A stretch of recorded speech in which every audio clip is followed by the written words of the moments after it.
Yes, that is Highland Reaper. And when the paper published that one, I looked like a massive serial killer with that being the headline, to be honest.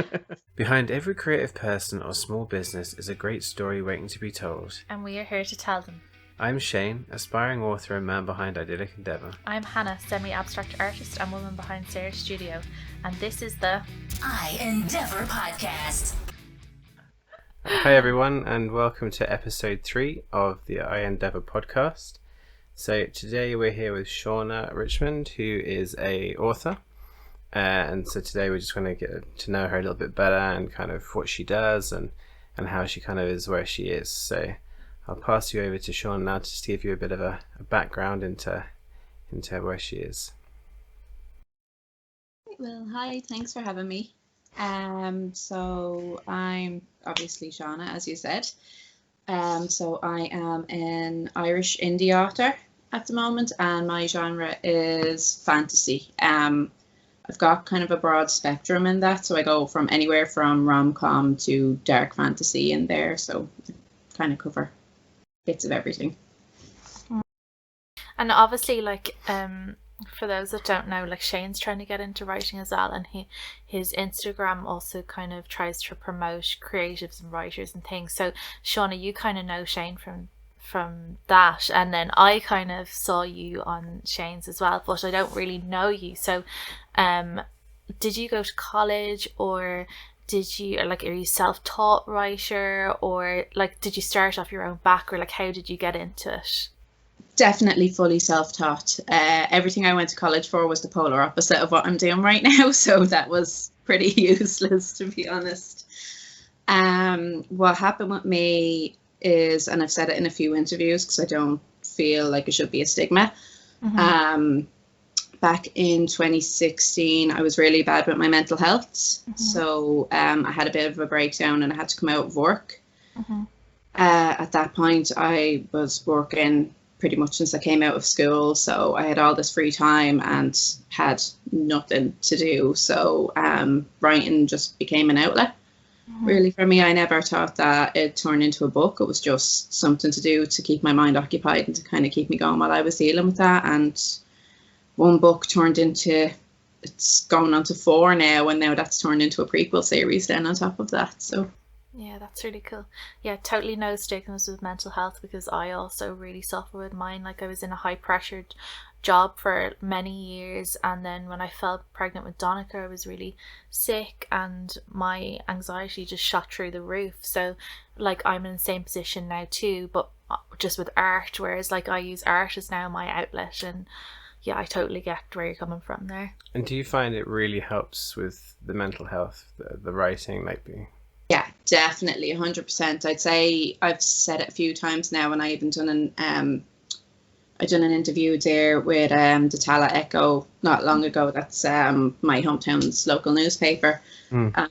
Pretty much, if I didn't have that outlet, I probably wouldn't be here now. That's how bad I was. Yeah. So the writing, it helped with the mental health and a lot. It gave me something to focus on. It gave me something to go for, but it also helped my self-esteem get back to where it should have been, rather than from that low point that I was in. But and I think everything that I was going through, with the Raghnall series, that would be my 4, so it is a lot darker, but I think that's reflection of where I was mentally then as well. So a lot of the kind of darker elements were pretty much me. Where I was mentally, and then going through the motions then. So. Yeah.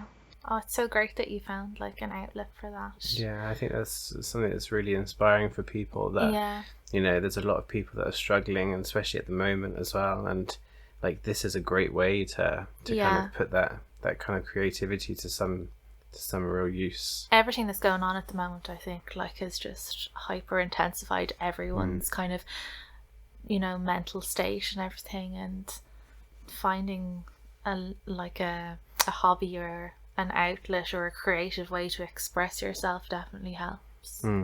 Yeah, no, I definitely think so.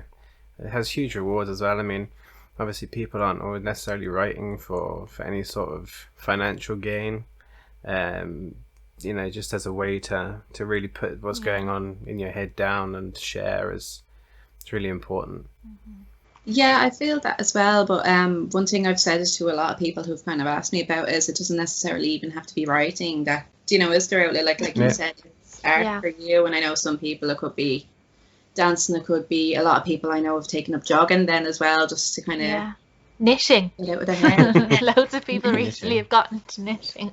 I know one of my friends, she's a self-taught baker now at this rate, just because of what she was going through, and it just helped her to get in the kitchen and start making everything. She's making her neighbours fat now instead of herself. She's sending everything into them. But Yeah, that would be the only problem now. Having all those nice treats in the house. Do you remember us in lockdown 1? I was like rolling out the banana bread every couple of days. I think everyone was going through that phase, to be honest. The world shortage You were on of like bananas. work calls being like, she's making cookies now. Sum up.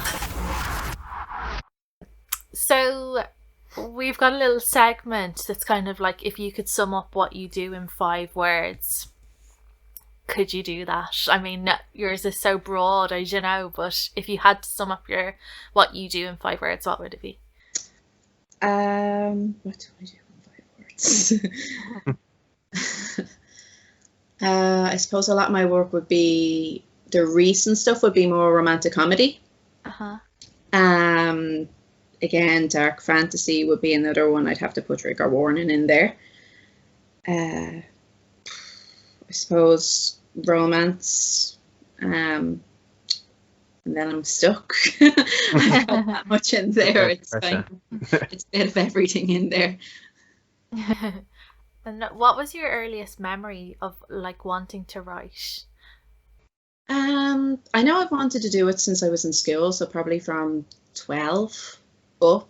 I've always wanted to do something, but again, I never thought I'd be able to put it together. I was always like, there's no way I'd ever be able to like write that much down to make a book, like, or have it be anyway decent. But yeah, I remember from about 12, maybe 13, the idea of I'd love to be able to do that came into my head, but I didn't actually start working on it until I was like 26. So yeah, I think that's another thing, like the confidence piece. Like I definitely, from even my perspective, like you can write everything in your head is a great story. You want to tell it to everybody, but there's always, for me, a niggling doubt that nobody's going to want to read it, or people aren't going to really enjoy what I'm writing.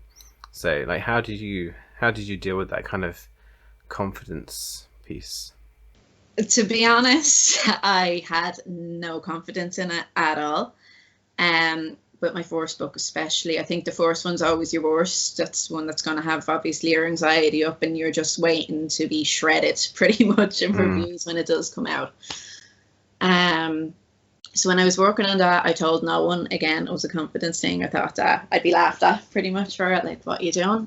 And it was actually my husband who found one of the notebooks I was scribbling random scenes in, and he read it, and he thought it was quite good, and he basically gave me a kick up the arse to continue on with it.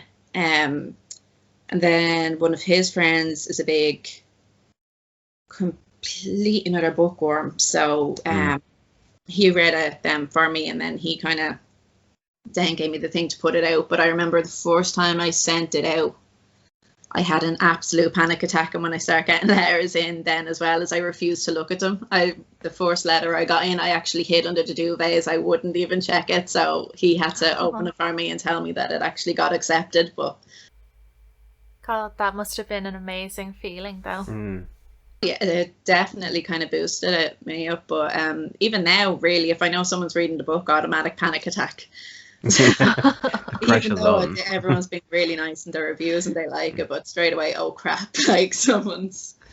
That's one thing actually I found as well, is that the writing community seems to be really kind of accepting, and they're really supportive. And it's good. There's great outlets for that on social media, Twitter and Facebook and Instagram. So like, I know, like, obviously speaking to you myself, like, you guys have all been very supportive of things I've done. But how have you found the kind of the network online and that support structure of other people?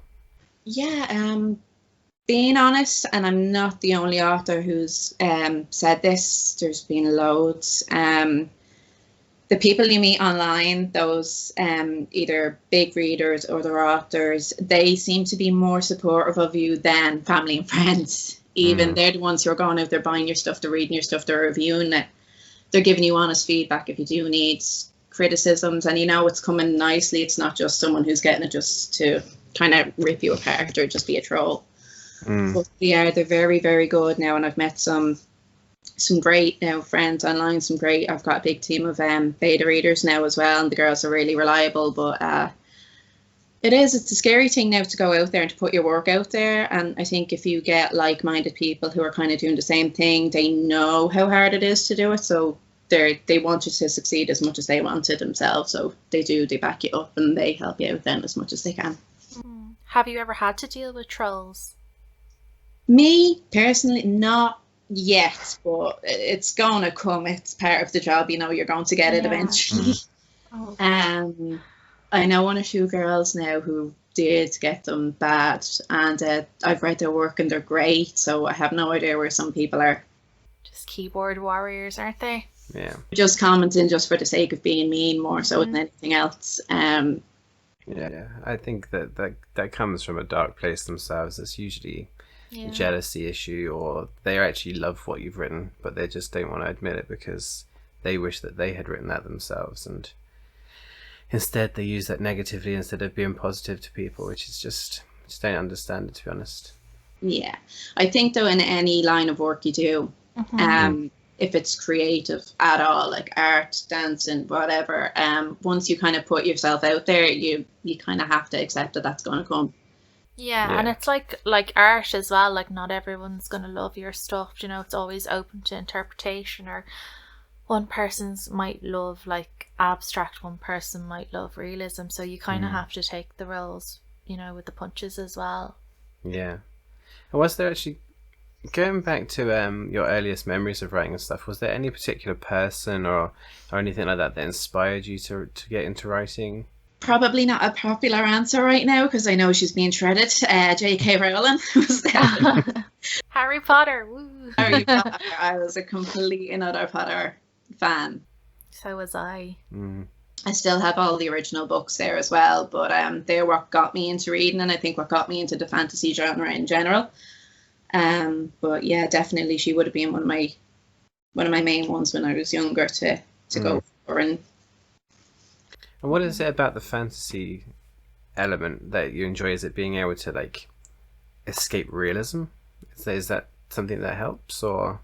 Yeah, I suppose it's especially now. I think with lockdown and everything going on, there's so much crap really going on that to have something different and to kind of get away from it all helps. But from a writer's point of view, I think if you're writing any other kind of genre,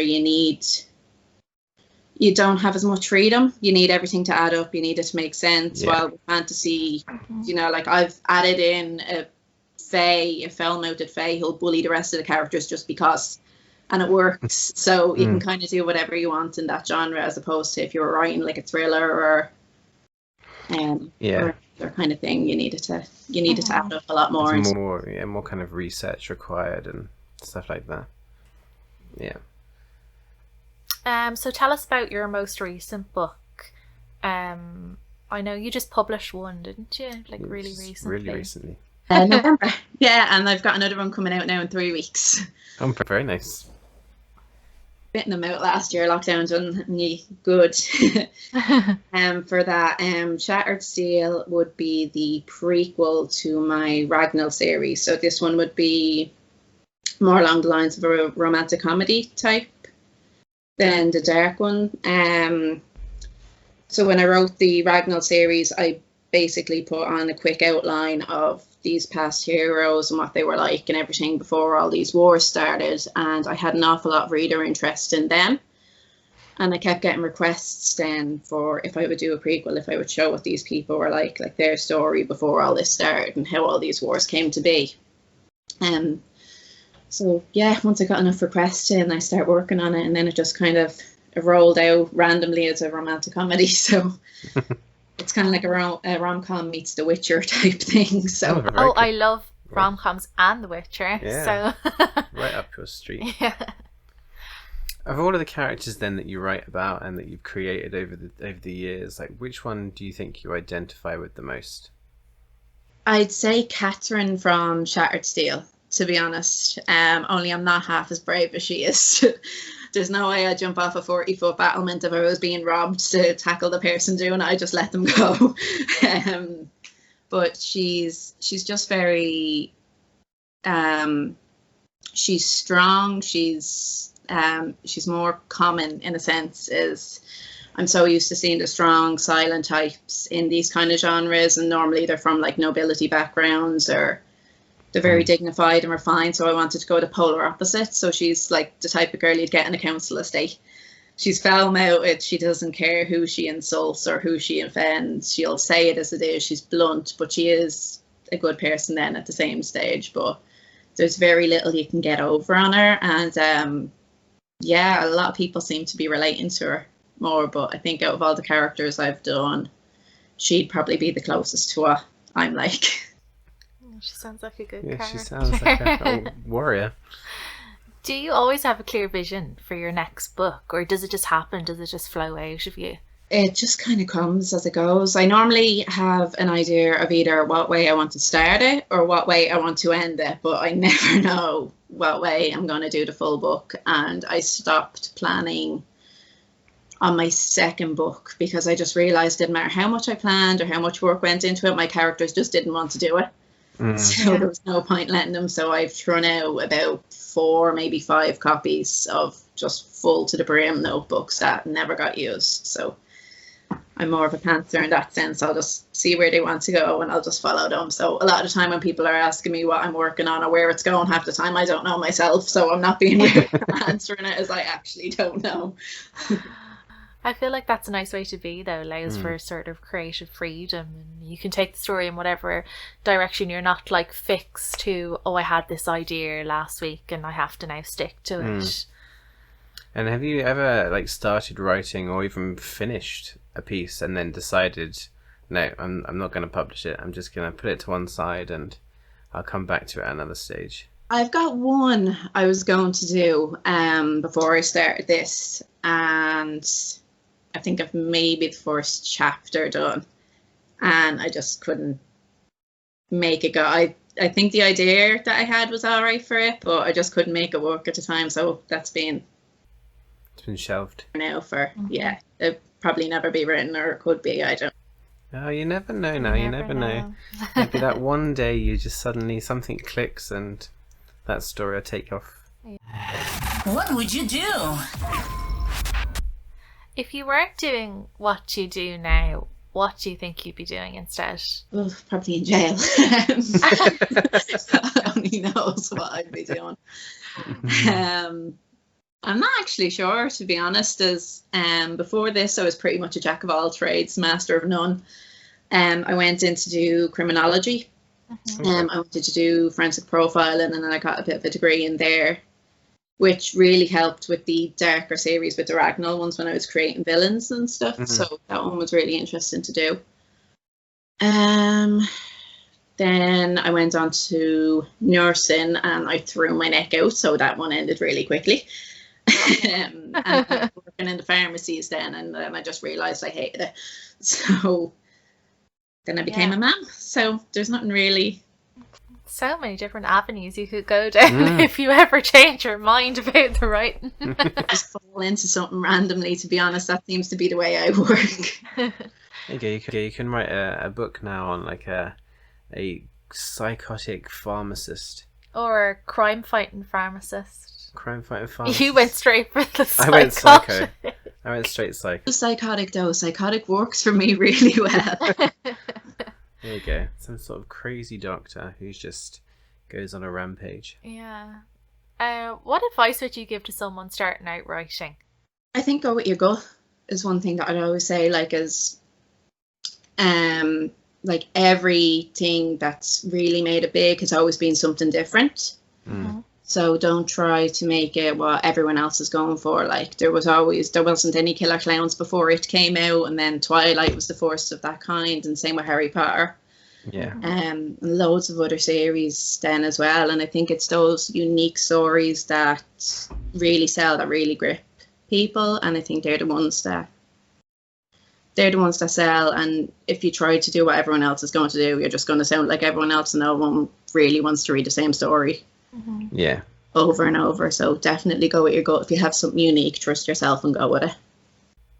It's great advice. Yeah, Very good advice. Highs and lows. Looking at highs and lows of your kind of, I suppose, your writing career to date. So what would you say has been your biggest high? The biggest high would be in between my first acceptance letter to my publisher. Now that ended pretty badly, but that was a pretty bad low. I pulled out of that contract, but getting accepted with my first book into a publisher was great. And recently is I think a few people might know him, is Graham Mack. He's an award-winning radio talk show host and everything. Now he's doing the audiobook for Shattered Steel. He loved the song. He auditioned for it, and he's seen the story. He wanted to do it, and I think he's going to be staying on for the entire series now. So to have some That's brilliant. That's amazing. Congratulations. Awards as well, to kind of seek me out and like my work, and then to compliment it and want to stay on for it, that's definitely... That's huge. Right. There you go. It's an exclusive. Exclusive right there. And you just touched upon there, obviously, the pulling out with the publisher and stuff being a kind of a low. Would that be the biggest low and learning curve, say, that you've had? Or Yes. I think so many writers want that. We all want that traditional contract. So if the publisher accepts you, happy days. You're kind of basically jumping on board regardless. This one in particular was a nightmare. So it really taught me to pick and choose, to look into the contracts a bit better, to look into who I'm signing with, if I do get signed with again, please God. So what happened with me was I signed on, and they published a draft rather than the finalized copy. So there was a lot of errors, like there's a lot of grammar things, and it was a complete mess. Like there was things all over the place, and they were blended and they weren't broken up great. So I was on to them numerous times to try and fix that, and they never did. So by the end, I pulled out, I left them, I cancelled the contract, and I went indie. But I think it's one thing, again, like, is if know your worth really in it. So even if you have a publisher, if they're not doing your stuff justice, don't be afraid to step back and go independent, because sometimes you kind of need that to make it work. And how did you find the whole publishing process? Like, I think it's daunting and seems very difficult to get into. Self-published is obviously a lot easier in some ways. It's so expensive though. It's really, really expensive if you want a format or if you want an editor. A lot of people can't afford it, so they're kind of doing the best that they can with what they've got themselves. Like an editor alone can be easily €700, easily. Wow. And that's one of the cheaper ones going, like, so you're talking an awful lot of money invested into something that you're probably not even going to make that back if you're going indie, especially not with your first book. But you have a lot more control over it. You have a lot more kind of distribution. For me, the hardest part of being an independent is ebooks, because I'm god awful with tech. It doesn't matter how many times I try to do something, I'm always there's going to be a line split somewhere, or there's going to be something that looks perfect on the screen, but as soon as I upload it, for some strange reason, something goes arse over tits, really.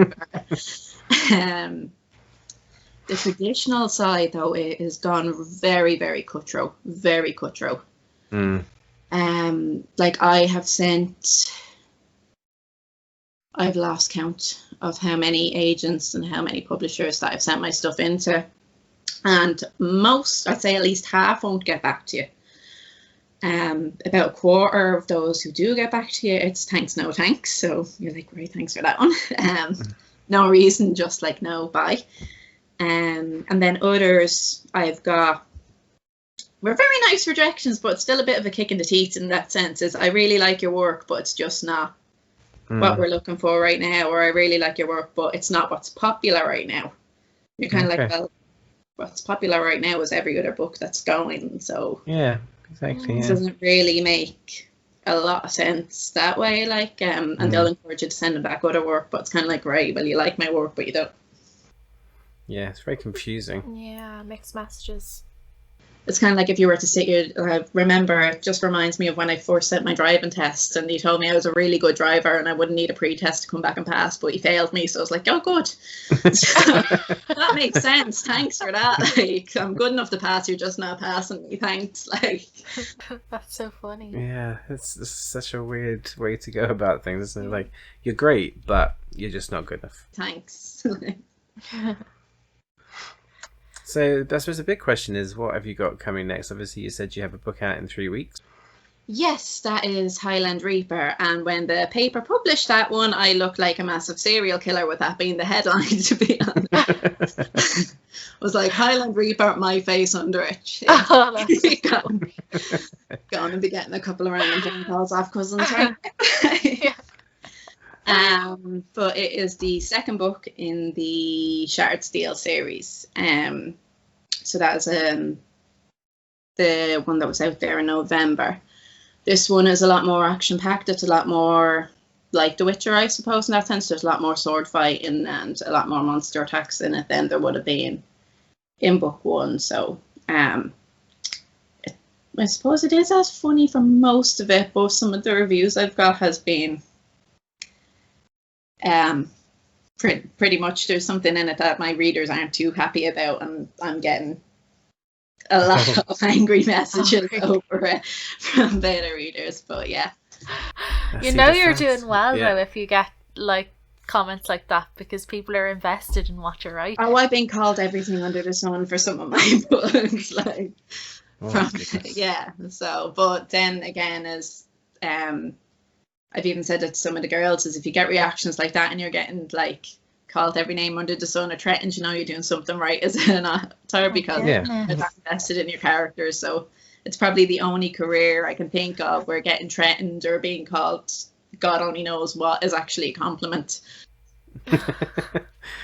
Yeah, it just shows you that they're obviously they're really invested They're in what hugely you've invested Yeah. if they're threatening.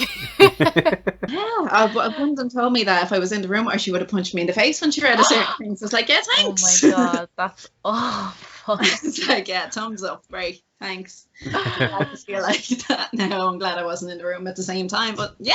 You're kind Thanks of for like, being that invested. is that a good thing? Am I happy that you really No. like this character? No, that's uncalled for. Yeah. That's taking it too far. Too much. Share the spotlight. This is another little segment where you can like share some other authors or some other writers or some other people or some other influences that in your field that you think are great that you might want to give a shout out to. Janie, there's a list. I suppose the 3 girls that I'm in a group with at the moment. Kate Callahan, she's another Irish author. She has her first book, Grounded Trader, out. Naomi Kelly, she has her 3rd book launching the end of this month. Both of them are fantasy. Estelle Tudor,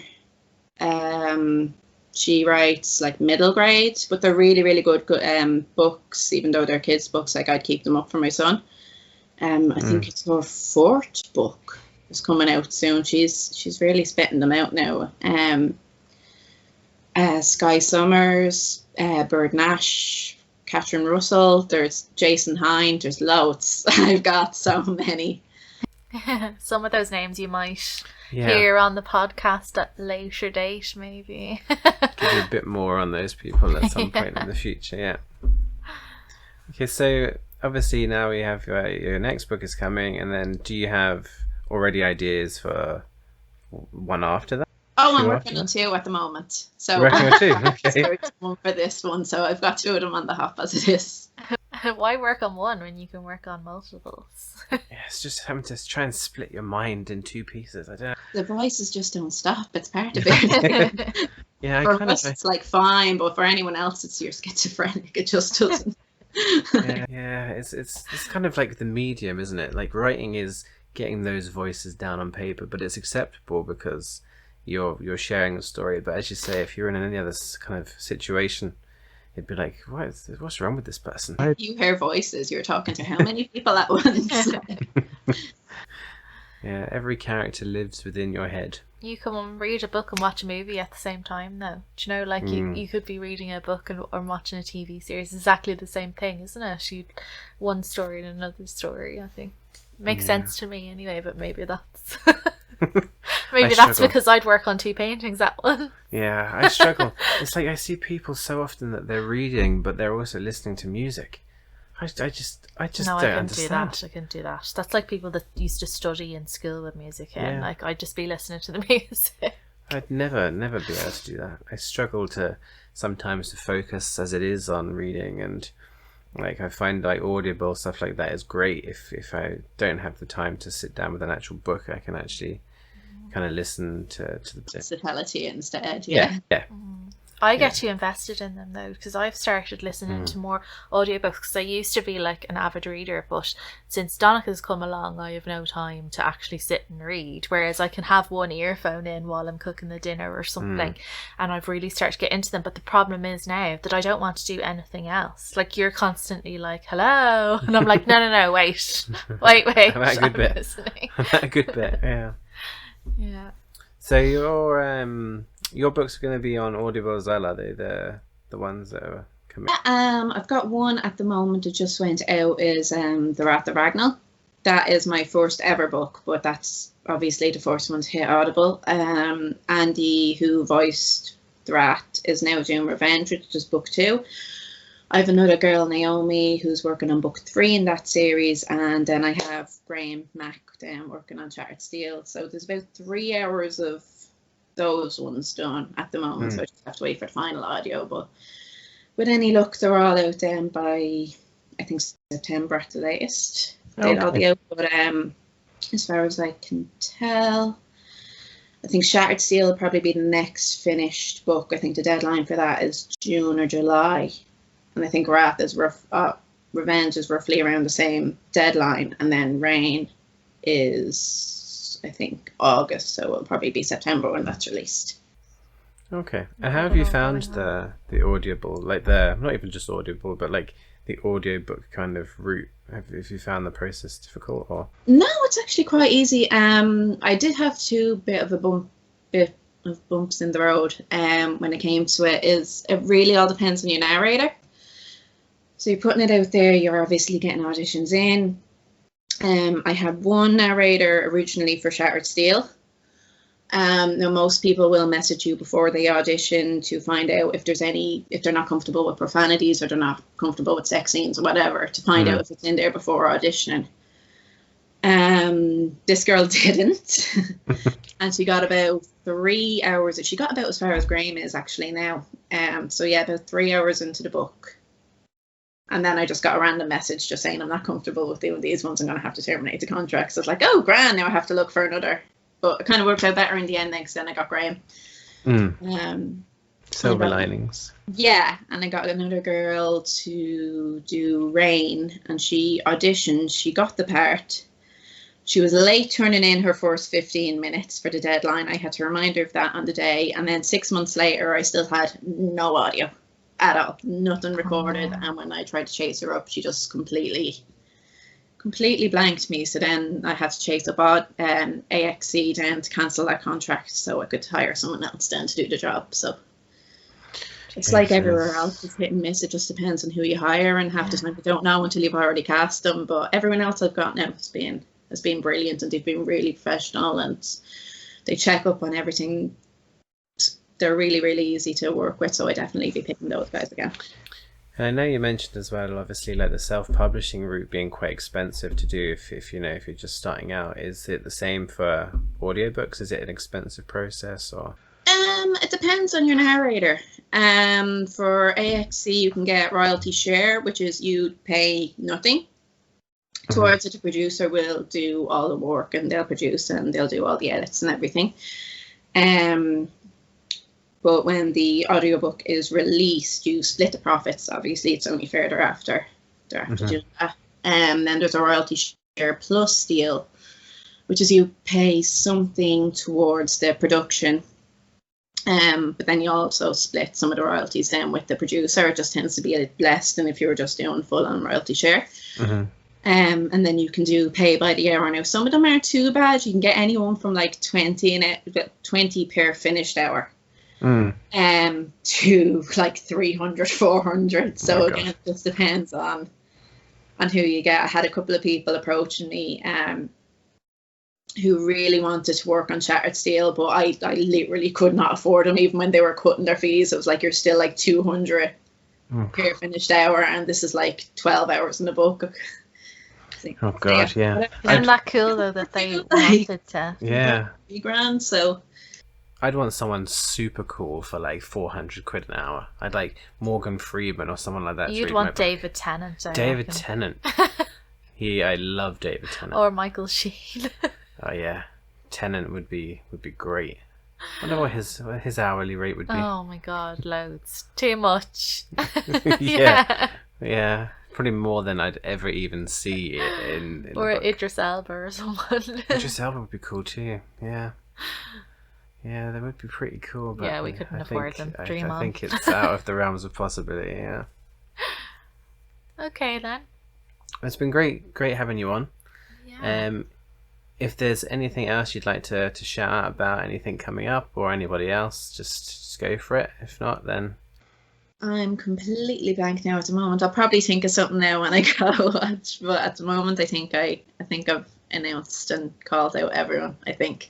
So I'll forget someone and I'll end up messaging them on like Instagram or something saying, "Oh, sorry." I remember just after the fact. Well, thank you so much for coming on. It was lovely to have you.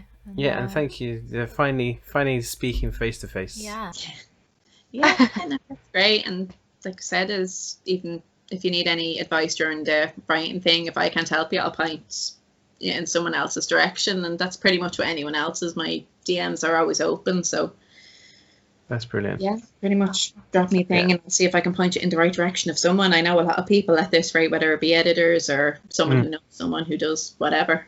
So brilliant. Thank you so much. Yeah, and thank you again for coming on. And that's where I'll leave it. Yep. Yeah. Okay, brilliant. Thank you very much. Bye. No problem. Thanks. Thank you for listening to the I-Endeavour podcast. Join us next week for another episode. You can find us on YouTube or your favourite podcasting app, or on Instagram. And if you're a creator or a small business that would like to take part in Series 2, email podcast@idyllicendeavour.com. And don't forget to like and subscribe to make sure you see all future episodes.